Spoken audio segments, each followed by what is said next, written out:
Ассаламу алейкум, жөнөкөй тылын көрүүчүлөрү, сиздерге Москвадан ысык салам. Бүгүнкү жолугушуубузда буюрса Манас десе жанына келсең бир адам дейт го, ошондой эле Ярославлдын кыргыздарынын башын бириктирген Москвадан арын коомунун төрагасы, бүткүл Россиялык Конгресс уюмунун мүчөсү, азыркы учурда коомдук иштердин эң активисти десем жаңылбайм. Жана Международная ассоциация предпринимателей дагы мүчөсү болот. Акжол Келгенбаев менин досум. Кыскача Акжол Келгенбаев Нарындын тургуну болот, Нарындын төрагасы. Эми өзүңүздү кичине болсо Москвага кантип келип калдыңыз, ошону айтсаңыз, андан ары словубузду узатсак. Ассаламу алейкум туугандар. Ассаламу алейкум досум. Биз эми өзүбүз жөнүндө айта кетсек, биз деле эл катары келдик. Аны сен өзүң жакшы билесиң. Сага келатып, Москвага келатып, Ярославль шаарына өтүп кеттик эле. Ошол жакта мына өзүң айткандай, бизде 10 жыл мурун түзүлгөн кыргыз диаспорасы бар. Ошол кыргыз диаспорасында Жаштар комитетин жетектеп 3 жыл ошол жакта кичине элге кызмат кылмыш эттик. Андан кийин МАПка мүчө болуп кирдик, Конгресске мүчө болуп кирдик. Ассамблея Народ России по Ярославской области тоже ошол жака дагы мүчө болуп кирдик. Анан 7 ай мурун ошол кыргыздардын Москвадагы, Россиядагы кыргыздарды бир ынтымакка чакыралы, ошол бир нарындык туугандардын башын бириктирели деп, ана өзүң баш болуп, Роза эже, Сайран эжелер баш болуп бир 15 адам биригип нарын коомун түзөлү деп баштадык эле 7 ай мурун. Кудай буйрса бүгүнкү күндө мына документибизди колго алып, 12 мартта документибиз регистрациядан өттү Менюстан. 28 мартта колубуз калып, печатты колубуз калып, банктан расчетный счет ачылды. Налоговыйдан баарына уже кат кетти. Анан азыр эми бир чоң иштин башында турабыз. Аны эми иш аяктагандан кийин аягында айталы ал жөнүндө. Сөзүңүзгө аралжы, Москвада көп кыргыздар коомчулук менен аралашпагандыктан билбесе керек, Конгресс России кыргызов деген бар, туура эмес айтып алышым мүмкүн, бирок түбү бир да. Анан эл аралык ишкерчилер ассоциациясы бар, ал бизнеске тийиштүү. Анан диаспора бар, биримдик деген организация бар. Анан ошолордун мисалы бири-биринен айырмачылыгы кандай? Сиз ар биринде жүрөсүз, жана ар бир эле адам ошолорго мүчө болуп кирсе болобу? Жана ошол организациялардын Москвадагы деги эле Россияда кыргыздарга кандайча бир таасири тие турган жерлери барбы? Ошолорду кичине баса белгилеп кетсеңиз, анткени бүткүл Москвадагы, Россиядагы кыргыздар көрсө, балким алар дагы ошого кумтулуп, өзүнүн салымын кошконго аракет кылабы деген ой. Мен эми буга өзүмдүн жеке өзүмдүн түшүнүгүм менен жооп берейин. Лично өзүмдүн түшүнүгүм менен. Диаспорадан баштайлы. Диаспорада мен көп жерде айтам. Бул диаспоранын ишин алып барыш өтө оор да. Бүт региондордогу диаспоралардын руководительдерине ошол жерде жардам берип жүргөн, тегеретесинде жүргөн, чөйрөсүндө жүргөн адамдарга, жардамчыларга аябай ыраазычылык билдирсе болот. Алар ошо өзүнүн чөнтөгүнүн тыйынын коротуп, убактысын коротуп, бул коомдук иш баары тең эле ошондой иштерди алып барат. Анан көпчүлүк любой жерде бар, эми көпчүлүк диаспора болгондой мындай жардам бериш керек, диаспора болгондой андай жардам бериш керек деген нерселер болот. Эми колдон келишинче диаспоралар руководителдер, эми булардын диаспоранын милдети кыргыздарды ошол местный власть менен, ФМС менен, милициялар менен, ошолор менен бир тыгыз бир байланышта алып жүрүш үчүн ошол кызматты алып келет да диаспорада. Анан ар бир улуттун өкүлдөрү бар да, диаспоралар. Ошолордун арасында дагы ошо кыргыз деп кыргыздардын башын бириктирип таанытып келиш үчүн ошол диаспора ошол иштерди алып барат да көбүнчө. Бул менин жеке түшүнүгүм боюнча да. Анан конгресс жөнүндө алсак, бул конгресс общероссийский кыргызский конгресс деп ачылган экен. Бул өтө чоң, өтө жакшы организация, чынын айтканда. Эми кандай иш алып барып атат, ал жөнүндө мен эч нерсе айта албайм, бирок мен организациянын түзүлүп, мойтуп, түптөлүп турганына мен ошол жакта 2 жылдан бери мүчөмүн. Аябай жакшы иштерди алып барышат. 60 регион дебейин, где-то 56-57 региондун башын бириктирип турат. Биз ар бир региондун ошол жөнөкөй адамдары эмес, ошо именно ошо руководителдер менен байланыштабыз. Бул жерден туруп, допустим, Екатеринбургда же ушул жерде туруп Калининградда же ушул жерде туруп Казанда жумуштарды телефон менен, байланыш менен бүтүрүп кылып келебиз. Мен конгресстин бир ушул мага жаккан иши ушул да. Колуңузун да, мындайча айтканда. Анан МАП теме бул МАПтын ичинде ишкерлер ассоциациясы отто. Бул жерде жалаң ишкерлер. Булар биздин бул мен деле мага чейин 1 жыл мурун түзүлгөн. Анын бирден бир основательдери өзүңсүң. Анан ал МАПтын ичинде баарыбыздын эле максатыбыз ошол да, бир жаштарды көтөрүп, жаштарды алып чыгып, ошолорго бир көмөк көргөзөлү, бир жардам көргөзөлү, бир жол көргөзүп берели деген аракетте иш кылып келет. Көп эле 100% дебесек дагы, Кудайга шүгүр, жакшы эле өзүнүн көргөзгүчтөрүн көргөзүп келатат. Арабызга жаштар да кошулуп келатат. Өзүнүн ишкерлик баягы жөндөмдүүлүгү бар адамдар кошулуп келатат. Анан бул ассамблея народ Россия деп. Бул жерде болсо, бул международный эме да, межнациональный. Бул жерде ар бир улуттун Азербайжан, чечендер, ингуштар, татарлар, өзбектер, бул жерде бизде Ярославльда 23 улуттун башы биригип турат да. Ошол жерде 23 адамдан турган совет.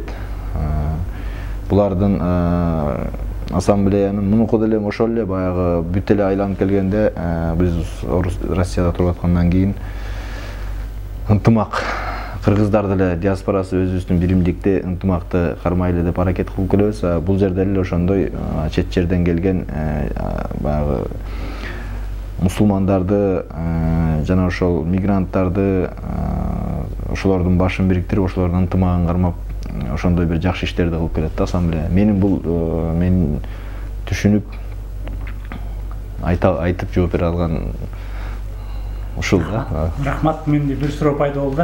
Ярославльга биз барабыз, Ярославльга барганбыз. Ошол 23 өлкөнүн уюм бар, 23 мамлекеттин уюму бар. Ошонун арасынан Ярославльда калп айтпасам губернатор, Ярославль шаарынын мэри өзү келип катышып, өзү силердин биримдик уюмуна өздөрү кат берип, өздөрү ыраазычылыгын айтып, аябай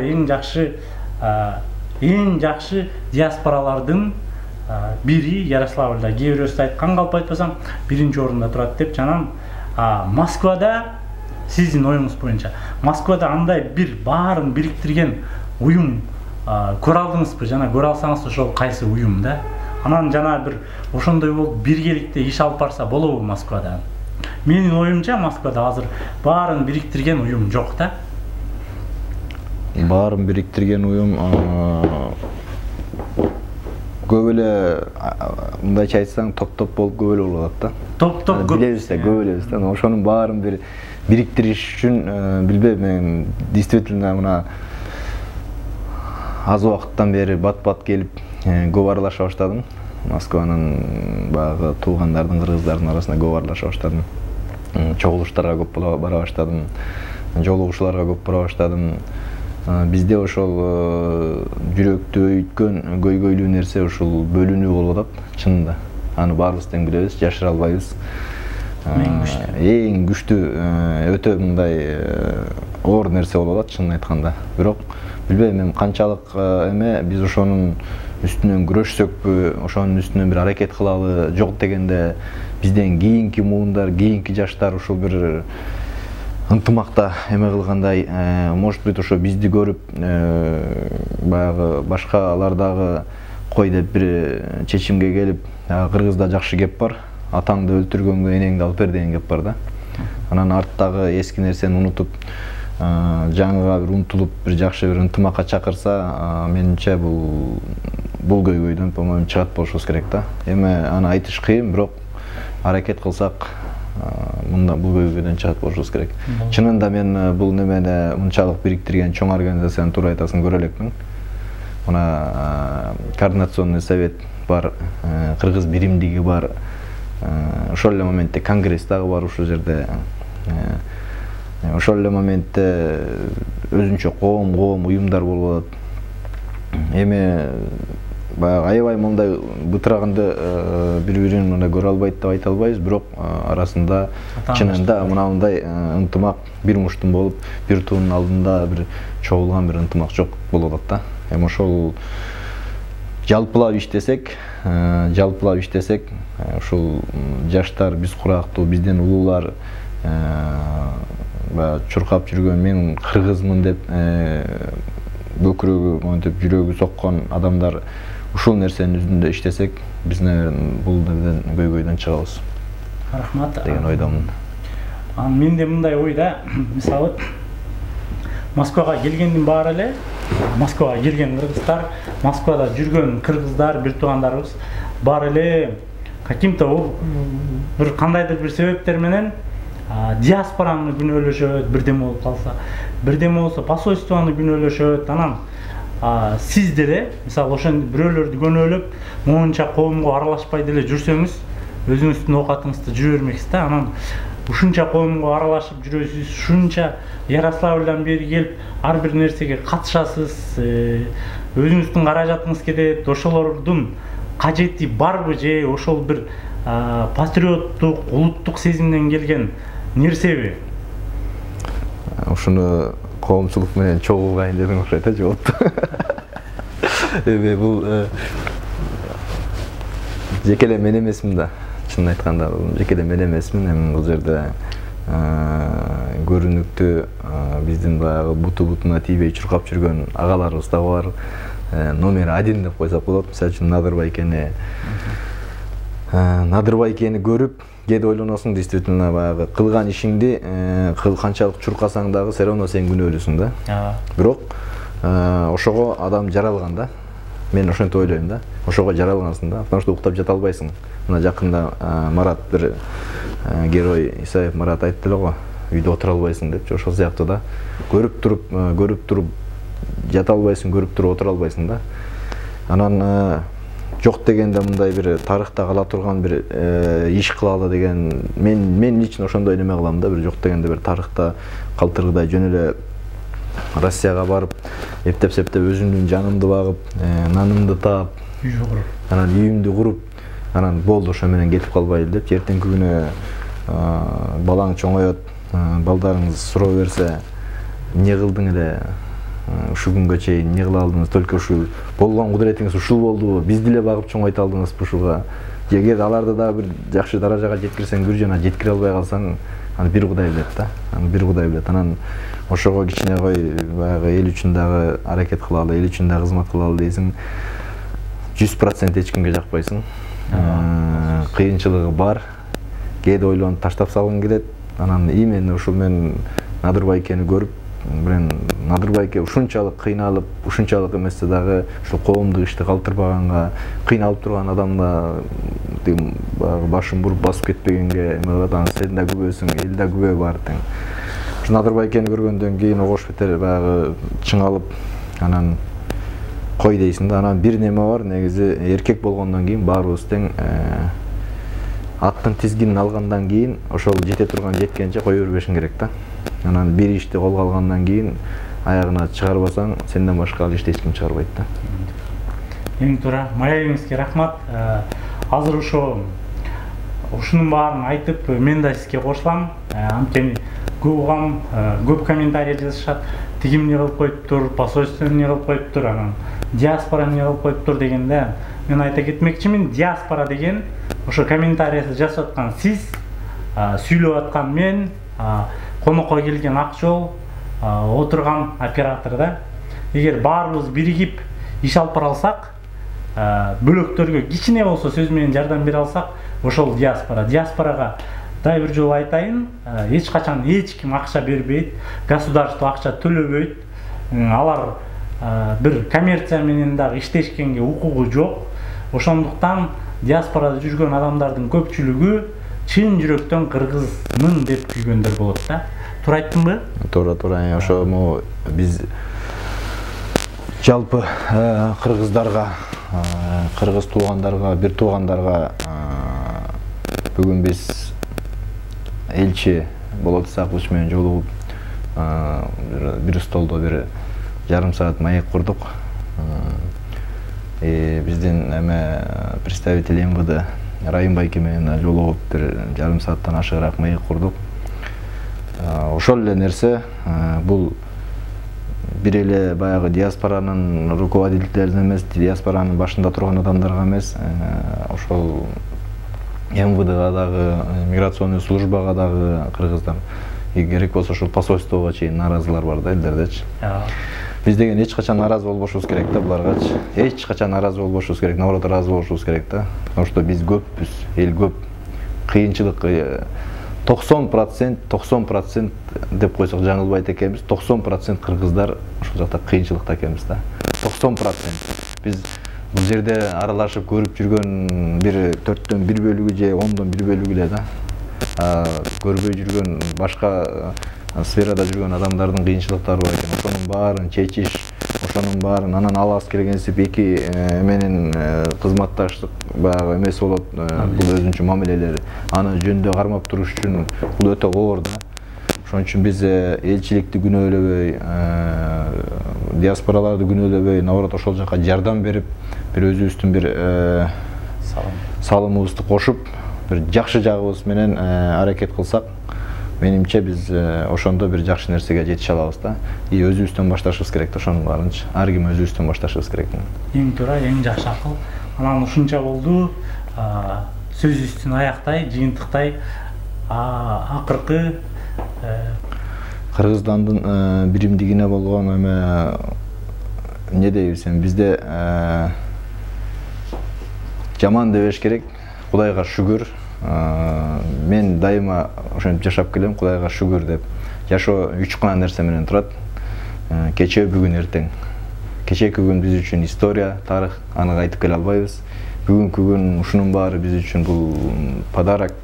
Муну биз уже өзүбүз мындай кандай эме болсо ошондой жакшы кабыл алганга аракет кылышыбыз керек. Эртеңки күндү биз эч ким эч нерсени билбейт да, эмне болушту. Ошон үчүн жаман эмес. Менин эң эмеси бийликти бул жаман, тиги жаман дегенде эмес. Бийлик Кудайга шүгүр жакшы. Бир немени эң негизгиси биздин туубуз бар. Эң негизги биздин мамлекетибиз бар да. Менин коркконум ошол нерсе жоюлуп кетпесин деп. Кудайга шүгүр, аны дагы бизден кыйын адамдар болгон үчүн ошонун баарын башында турушат. Ошолор бир немеде кармап келатышат. Биримдик, ынтымак, Кудай буйрса. Анан биз баягы бир жакшы сөз уктук эле. Бир туунун түбүндө деп. Ошол бир кызыл желегибиздин, кызыл туубуздун түбүндө бир ынтымакта, бир муштум болуп ынтымакта болсок, биз Кудай буйрса көп нерсеге жетишебиз. Анан ушул чет жерде жүргөн кыргыз мигранттар, бир туугандар, баардыгыңыздарга ишиңиздерге ийгилик, аман эсен ойлогон ой максаттарды ишке ашырып, Кыргызстанга кайтып баралы.